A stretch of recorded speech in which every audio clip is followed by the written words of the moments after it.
Now, at the age of 46, I have to be very wary of my breast health. And, a lot of suggestions are there about mammograms and breast self exams. Great. But it got me thinking, is that really prevention for breast cancer? No, it's not. It's prevention for death. So we can, with breast self exams and mammograms, we can catch cancer sooner rather than later, with giving us the optimum opportunity to not die, but it doesn't help us prevent breast cancer. So what do we do? Now, a lot of you may say, oh, well, mammograms and the New England Journal of Medicine study that came out a couple years ago in 2016 to be exact, and it said that actually mammograms are causing overdiagnosis and overtreatment, and it's actually not reducing the risk of death, blah, blah, blah. We're not getting into that because that's still catching cancer.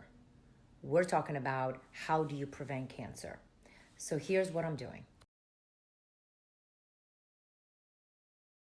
My breasts evaluated with thermography.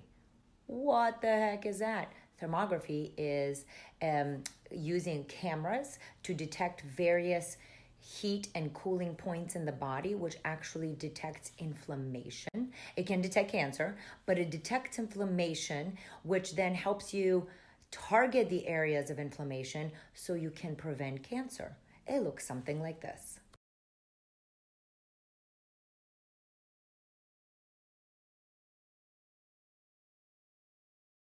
As you can see on my thermography views from March of this year, underneath my boobs, in my armpits, and my thyroid, they were hot lava. They were very inflamed, which then led to the recommendation of doing dry brushing, lymphatic massage, detoxing, because the breasts empty into our armpits. And also I have thyroid problems and I've been on Synthroid for a long time, which then kind of got me thinking that maybe I need to change to a desiccated thyroid instead of sticking with the old Synthroid. Let's take a look at the lymphatic system and see where it is in our body and why lymphatic massage would be helpful for something like this. Well, after I left in March, I was supposed to do my dry brushing daily, and I did it for only 1 month.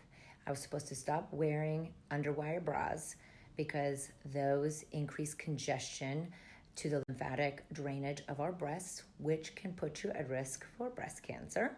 There's a study done in Thailand in a tribe where women don't wear any bras and, their nutrition is raw and non-processed and they don't smoke, etc. They have no breast cancer.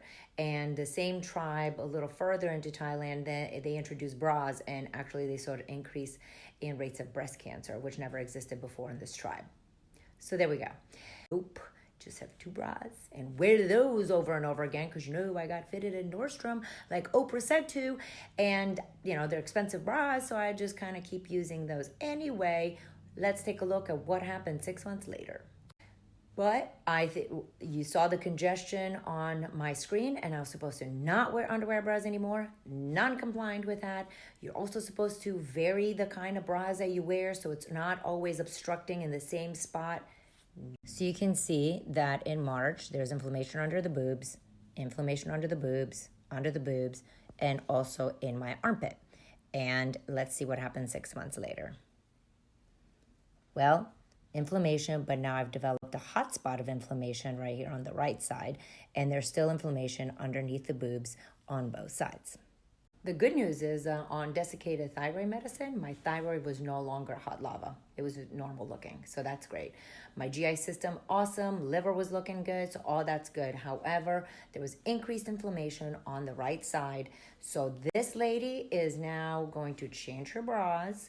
We're going to remove underwire bras. We can actually take the underwire. If you like the shape of your bra, you can take the underwire out, which will reduce the compression on the lymphatic system. I went to curse boxing because breast cancer is no joke, and I'm not going to wait until a mammogram detects cancer before I do something about it.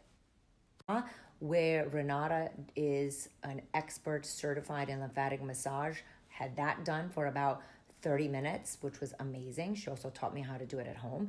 And then I went into the infrared sauna to continue detox. Now, listen, I've researched the literature over and over again to see which one is better, breast thermography or ultrasounds or mammograms or breast MRIs. The best study out there is actually breast MRIs. But who's going to do breast MRIs every year? It's too expensive. It's cost prohibitive. Anywho. Thermography, so far right now in the literature, the traditional doctors are not going to recommend it. I cannot recommend it as a substitution until we have more data on it. However, I am a big believer in breast thermography to really detect inflammation, to help you change your lifestyle so you can prevent breast cancer the best that we know how to do at this point. 1 in 8 women develop breast cancer. And as I'm getting older, I'm getting into the higher risk category. And this is just me offering ideas on complementary studies and complementary therapies to what we know traditionally in order to improve our chances of decreasing rates of breast cancer in us and our other lady friends.